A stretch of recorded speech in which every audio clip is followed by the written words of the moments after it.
When I saw the message from my mom saying, "We no longer trust you," it felt like someone had punched the air out of my lungs. I just stared at my phone, reading it over and over, hoping I misunderstood. But I hadn't. That was the moment I realized something had completely changed in my family. Stick with me while I share my story, and if it touches you, don't forget to support our channel by hitting that subscribe button, dropping a like, and sharing it with the people you care about. I remember the exact moment it happened. I was at my apartment, about to make dinner after a long day at work, when her message popped up. It didn't even start with "hi" or "honey." Just a cold, sharp sentence that ended everything I thought I knew about my family. My hands started shaking.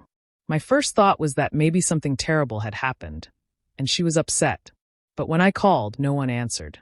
Not her, not Dad, not even my brother. I sent a few texts asking what was wrong, but the silence that followed was louder than any fight we had ever had.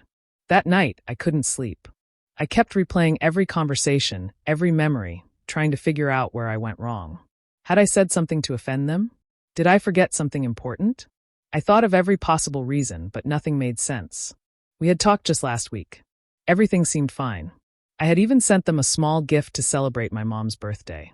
But now, all of a sudden, I was being treated like a stranger. The next day, I tried calling again. Still nothing. The calls went straight to voicemail. I left one message saying, "Mom, please, I don't understand. Can we talk?" But deep down, I felt like she wasn't going to respond. Something had happened, and I wasn't sure if it was about me or something much bigger. I had never known my mom to be this cold. She was strict, yes, but she always talked things through. This was different. This was calculated. I sat in silence for hours, scrolling through old messages, looking for clues. Everything seemed normal. Her asking about work, me telling her about my projects, her saying she was proud of me. Nothing hinted at anger or disappointment.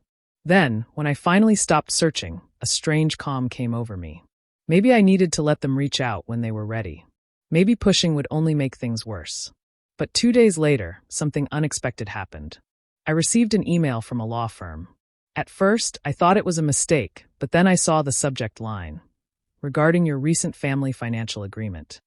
My heart dropped. It had my parents' lawyer's name on it. For a moment, I couldn't even open it. I just sat there, frozen, staring at the screen. When I finally clicked on it, I realized this wasn't just about emotions. It was about money, power, and betrayal. That was the moment I understood my parents' message wasn't sent out of anger. It was sent out of fear. And soon, I would learn exactly what they were afraid of. Growing up, I honestly believed I had the best family anyone could ask for. My parents, Susan and Robert Miller, were known in our Colorado town as kind, hardworking, and deeply family-oriented people. My dad ran a small construction business, and my mom worked part-time at the local library. Everyone admired how close we seemed. We had family dinners every night, went to church on Sundays, and took road trips every summer. My younger brother, Adam, and I never went without love or support, or at least that's what I believed back then. From a young age, my parents taught us about loyalty and honesty. My mom always said, "Family comes before everything." I took that to heart. Whenever they needed help, I was there. I worked hard in school, got a scholarship, and built a career that I thought would make them proud. Everything I did, every late night, every decision, I did with them in mind. They were my role models. But as I got older, small cracks began to show. My parents treated Adam and me differently. He was the carefree one who always got another chance. I was the responsible one, the one who never got to make mistakes. Whenever Adam failed at something, Mom would say, "He's just trying to find his path." But when I stumbled, it turned into a long talk about how I should set a better example. Still, I never complained. I believed they pushed me because they trusted me more. After college, I got a great job offer in San Francisco. It was a big move, but my parents seemed thrilled at first. My dad even helped me pack the car. My mom cried at the airport, saying how proud she was of me. I thought I was doing everything right, living proof that their hard work and lessons had paid off. I called them every week, sent gifts, and visited whenever I could. But something started to change, and I could feel it even through the phone. The conversations grew shorter. My mom sounded distant, like she was forcing herself to talk. Dad kept saying he was busy with the business. When I offered to help them financially, they refused at first, but later, they began to accept small transfers. I didn't think twice about it. They were my parents, and helping them made me happy. Still, the warmth I used to feel from them faded. When I came home for Christmas, Mom barely hugged me. She seemed tense, watching everything I said. Adam looked uncomfortable too, avoiding eye contact during dinner. I told myself it was just family stress, that things would get better once I stayed longer. But instead, every conversation felt heavier, like they were testing me or waiting for me to say something wrong. It wasn't until much later that I realized what had really changed. My success didn't make them proud, it made them uneasy. I had become a reminder of what they hadn't achieved, and instead of celebrating me, they started comparing, questioning, and eventually resenting. The family that once stood for trust and loyalty had quietly started to turn against its own. And I was too blinded by love to see it coming. When I got the promotion, I couldn't stop smiling. It felt like all the years of hard work had finally paid off. My new position came with a big salary increase, and I was proud, not just for myself, but for my parents. They had worked so hard to raise me, to give me a good education, and to teach me discipline. I wanted to give something back. So the first thing I did was call my mom to tell her the news. At first, she sounded happy. She said, "Wow, honey, that's great," but her tone didn't match her words. It was flat, almost distracted. I brushed it off, thinking maybe she was tired or busy. Later that night, I sent her a message saying I wanted to help them pay off their mortgage. It wasn't a small amount, but I wanted to do it. It felt like the right way to thank them for everything they had done. When I visited home a few weeks later, I expected joy and excitement. Instead, the house felt different. My dad congratulated me briefly and changed the subject. My mom barely looked at me when I mentioned the promotion. She asked about my job, but her questions felt sharp, almost like she was looking for something to criticize. Then she said something that stung. Adam could have done great things too if life had been fair to him. It caught me off guard. I didn't know how to respond. Adam had been struggling to find stable work for years, but I always supported him. I helped him with his resume, sent him money when he needed it, even talked to people who could offer him jobs. But somehow, my mom made it sound like my success was unfair to him. I felt a tightness in my chest, but tried to keep things calm. I said, "Mom, I just want to help all of us. This isn't a competition." She didn't reply. She just nodded and walked away to check something in the kitchen. That night at dinner, the tension grew. Adam barely spoke. When he did, he joked about me finally being the rich one. My parents laughed, but it didn't sound warm. It sounded bitter. The more I talked about my work, the quieter they became. It was as if every word I said reminded them of something they didn't want to hear. I stopped talking about my job altogether after that. When I left for San Francisco again, I felt uneasy. My dad hugged me, but my mom didn't come to the door. On the drive back, I kept thinking about that look in her eyes, something between sadness and anger. I didn't know it then, but that was the start of everything falling apart. Over the next few months, our calls became colder. My mom mentioned Adam more often, always with a tone that made me feel guilty for doing well. I still tried to help, sending money when I could, asking how things were going, but her replies became shorter and colder. It felt like no matter what I did, it was wrong. I thought families celebrated each other's success. I never imagined that mine would see mine as a reason to turn against me. A few months after my promotion, my mom called me one evening, sounding unusually warm. She said, "Sweetheart, your dad and I wanted to talk to you about something important." Her tone was softer than it had been in weeks, and for a moment, it felt like things were back to normal. I smiled, thinking maybe she was ready to reconnect. But what she said next caught me off guard. She explained that my dad's business was struggling a bit, and that they had come up with an idea to create a family investment fund. She said it would help secure Adam's future and stabilize the company so things could grow again. "It's not just for us," she said gently. "It's for the whole family. We want everyone to have something stable for the long run." I didn't think twice about it. They were my parents. They had never asked me for anything big before, and if this could help the family, I was more than willing. I told her I'd handle the transfer right away. My mom hesitated for a second, then added, "It would mean so much to your father if we could do this quietly, just between us." That should have been a red flag. But I didn't question it. I believed them completely. I transferred $150,000 into my dad's business account within a few days. I didn't ask for paperwork or proof. I didn't even tell my accountant. I trusted that it was going to something good, something that would help all of us.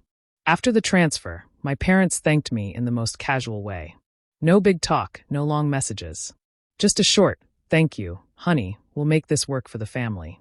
I didn't expect anything more, but something about their tone felt distant. I tried to ignore it. I told myself they were just busy trying to figure things out. Weeks passed, and I didn't hear much about how the family fund was doing. Whenever I asked, my dad would brush it off, saying, "It's going great, don't worry." My mom started avoiding the topic altogether. Once, when I brought it up, she said sharply, "Why do you always ask about money? Don't you trust us?" That question stunned me. I had never once doubted them. If anything, I'd gone out of my way to prove that I trusted them. Slowly, I began to notice small changes. My calls went unanswered more often. My texts were left unread. Adam started acting strange too, distant, defensive, even rude at times. I didn't understand what was happening, but I kept telling myself it would pass. Family fights happen, right? But the uneasy feeling in my chest kept growing. It wasn't about the money. It was about how they were acting. Something didn't feel right. It was as if the moment I gave them that money, they built a wall between us. I didn't realize it then, but that decision, trusting them without question, was the turning point. I had handed them not just my money, but my blind faith. And that trust was about to be broken in the most painful way possible. It had been weeks since my parents last spoke to me properly. Every time I called, they were either busy or in a rush to hang up. My mom stopped sending her usual morning texts, and my dad barely replied to my messages. Even Adam had gone quiet. Something was wrong, but no one would tell me what it was. I tried not to overthink it, but the silence was eating me alive. One evening, after another long day at work, I sat in my apartment staring at my phone. I hadn't heard from them in almost 2 weeks. I decided to text my mom, keeping it simple. "Hey Mom, is everything okay? You've been quiet lately." I waited, expecting her to respond with a casual excuse like she always did. But hours passed and there was nothing. I made dinner, cleaned up, even went for a short walk to calm myself. But I couldn't stop checking my phone every few minutes. Finally, around 10 p.m., my phone buzzed. My heart jumped. It was from Mom. For a split second, I smiled, relieved she had finally replied. But when I opened the message, my entire body froze. It said, "We no longer trust you. Don't contact us again." That was it. No explanation. No call. Just that single message. I read it again and again, convinced I had missed something. My hands were trembling, and I could feel my heartbeat in my throat. I tried to call her immediately, but she didn't answer. I called my dad, straight to voicemail. I texted Adam, asking what was going on, but he didn't reply either. It was like my entire family had vanished overnight. I sat there for hours, staring at my phone, hoping it was a mistake. Maybe she sent it to the wrong person? Maybe she meant something else? But deep down, I knew she hadn't. Every word was deliberate. Cold. Final.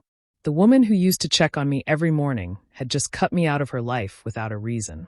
Sleep was impossible that night. I kept pacing around the room, trying to think of what I could have done. Did they find out something about the business? Did I offend them without realizing it? I went over every conversation in my head, searching for an answer that didn't exist. Nothing made sense. The next morning, I tried again. I called from my work phone this time, thinking maybe they were blocking my number. But still no answer. When I checked social media, I noticed my mom's account was gone. My dad's too. It was as if they had erased themselves from my world. The hardest part wasn't the silence. It was the confusion. I could have handled anger, even disappointment, but not this cold, sudden rejection from the people I loved most. I felt like a child again, desperate for my mother's reassurance. But there was none. Just that message sitting on my screen, burning into my mind. "We no longer trust you." In that moment, I realized something deep had broken, not just in our relationship, but inside me. I didn't know why they did it, but I knew things would never be the same again. 2 days after my mother's message, I was still in shock. I hadn't eaten properly, hadn't slept, and couldn't focus on work. My thoughts kept going back to her words. "We no longer trust you." I didn't know what it meant, but I felt something deeper was going on. I tried calling again that morning, but once more, no one answered. I was starting to accept that my parents were gone from my life when my phone rang from an unknown number. At first, I thought maybe it was Mom or Dad calling from a different phone. I quickly answered, my heart racing. But it wasn't either of them. A calm male voice introduced himself as Mr. Lewis, a lawyer representing my parents. My stomach dropped. He said, "Miss Miller, I'm reaching out regarding the family business and certain funds under your name." I froze. My voice cracked as I asked, "What do you mean?" He went on to explain, in a tone that sounded more practiced than sympathetic, that my parents had filed a legal request to remove my name from the family business account. According to him, they believed I no longer had a rightful claim to any funds connected to the business or the so-called family investment account. He said, "Your parents informed us that the $150,000 transfer you made was a gift, and therefore, you have no ownership or legal claim over it." For a few seconds, I couldn't speak. It felt like my chest was tightening. A gift? That was the word they were using now. My parents, the same people who had said the money was to support the family and the business, were now trying to erase me from everything. The message from my mom suddenly made sense. They weren't just cutting me off emotionally. They were preparing to take everything I had given them. But what they didn't know was that I had kept everything. Every text, every email, every transfer confirmation, I had it all. I wasn't suspicious when I saved those messages. It was just something I did for work and personal records. But now, that habit became my lifeline. I calmly told the lawyer, "That money wasn't a gift. I have proof." He paused for a moment and then asked if I could provide documentation. I said, "Absolutely. I'll have my attorney contact you." The second I hung up, my hands were shaking. I had never imagined needing a lawyer against my own parents, but I knew I couldn't let them take advantage of me like that. I called a close friend, Megan, who worked as an attorney. When I explained what happened, she went quiet for a moment and then said, "You need to stay calm. They're trying to intimidate you. Send me every document you have." That evening, I gathered everything: screenshots, bank statements, call logs. I read through old messages where my mom thanked me for helping the family get back on its feet. It hurt to see those words, knowing what came after, but they were proof of the truth. I didn't want to fight, but now I didn't have a choice. My parents had betrayed me completely, emotionally and financially. What they didn't realize, though, was that this time, I wasn't powerless. I was ready to defend myself, no matter how painful it would be. The day after I spoke to my parents' lawyer, I met with Megan at her office. She had been my friend since college, but that day she wasn't just a friend, she was my attorney. I brought a folder filled with every document, email, and screenshot I had saved. She went through them one by one, her expression growing more serious with each page. When she finally looked up, she said quietly, "They don't have a case. You do." Hearing those words made me feel both relieved and heartbroken. I didn't want to fight my parents, but they had forced my hand. Megan explained that by trying to remove my name from the business and reclassify the transfer as a gift, they were committing fraud. I had written records proving it was meant as a family investment, and there were even messages from my dad acknowledging the purpose. Everything was clear.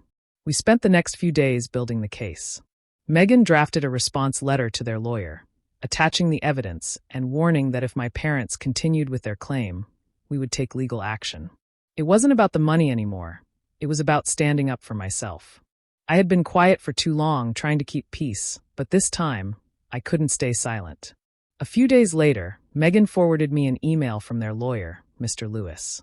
His tone was very different from before. Gone was the confidence, the legal arrogance.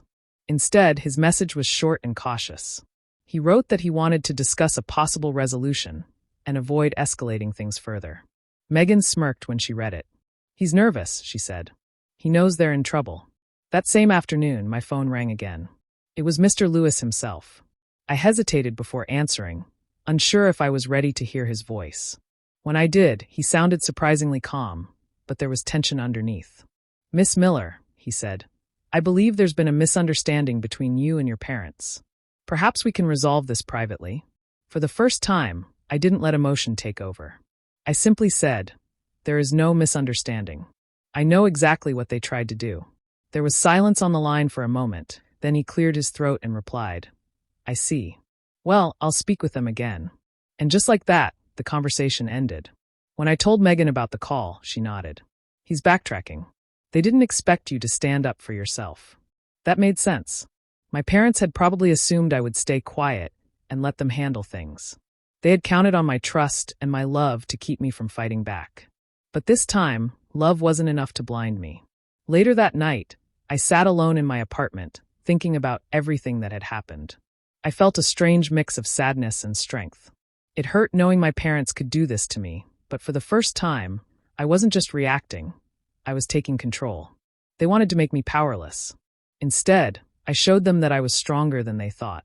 And even though the legal fight wasn't over, I knew one thing for sure. This time, they couldn't twist the truth. I had it all in writing, and no one could take that away from me. A week after my parents' lawyer backed off, everything started to fall apart. I thought the silence that followed meant they were regrouping, but I didn't expect what came next. One afternoon, while I was working from home, my phone rang. It was Adam. I hadn't heard from him in months. His name flashing on the screen made my chest tighten. I almost didn't answer, afraid of what he might say, but something in me knew I needed to. The moment I said hello, I heard him crying. It wasn't just soft crying. It was the kind of broken sob that made my heart ache. Between gasps, he said, "I'm so sorry, Emily. I didn't know. I swear I didn't know." For a second, I didn't understand what he meant. Then he started talking fast, trying to explain everything at once. He told me that Mom had told him a completely different story. She said I had stopped helping the family, that I was selfish, and that I had taken the family fund money to invest in my own company. She claimed I had turned my back on them.